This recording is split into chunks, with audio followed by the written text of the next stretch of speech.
Hello everyone and welcome. In this video we'll be track testing and off-road testing the 2015 Mitsubishi Outlander Sport with all-wheel drive.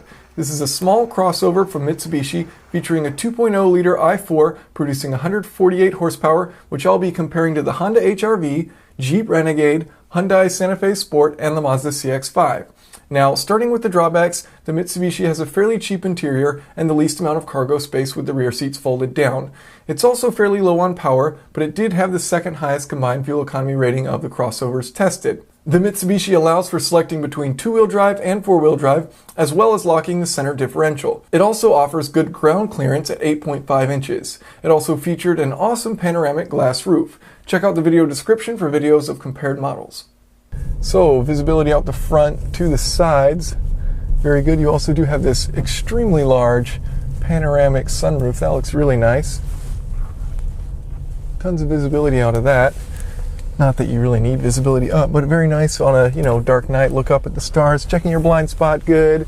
Looking out the rear, somewhat limited. That is a small rear window. The seat, pretty wide. The leather, not all that incredibly comfortable of a seat, but it is pretty wide, so if you are a little bit larger, it would fit well in this. Plenty of leg room. My knees aren't contacting anything in here. Looking around, it does have a fairly, plasticky, but you've got your essentials. You've got cup holders and some spaces to hold some different stuff. Okay, do a quick acceleration in the Mitsubishi Outlander Sport.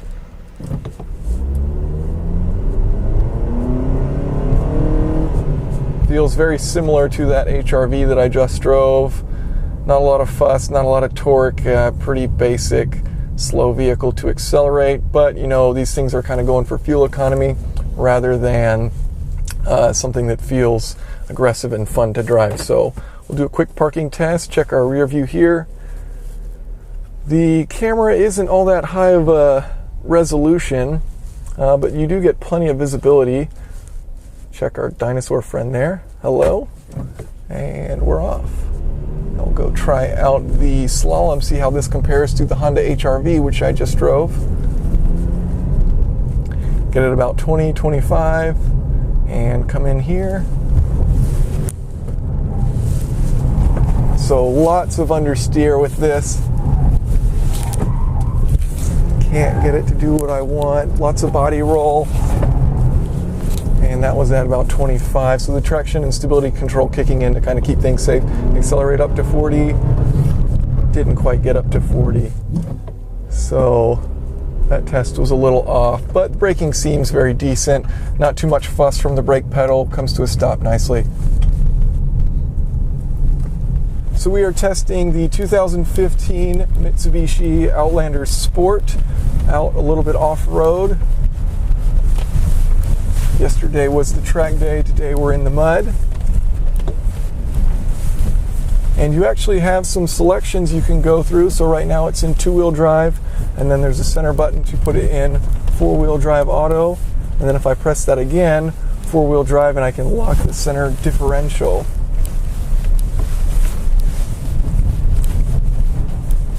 Coffee stabilization or tea stabilization.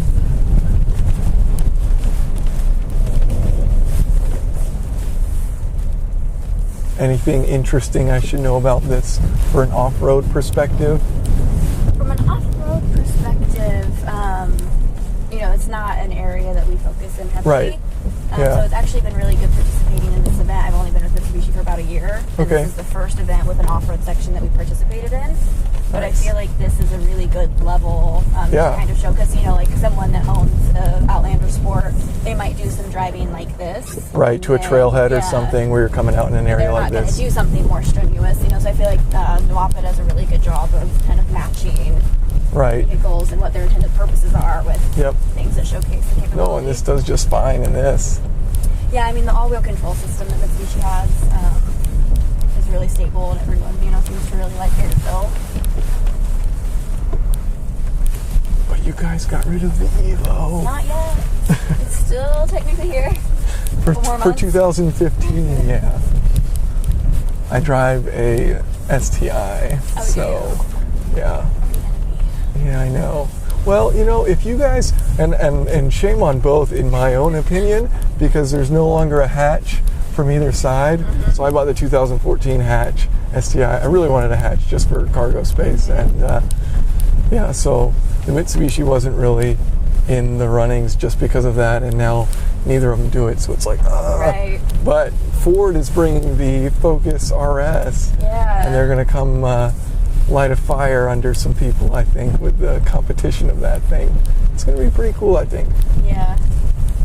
But no, the Evo is a fantastic car.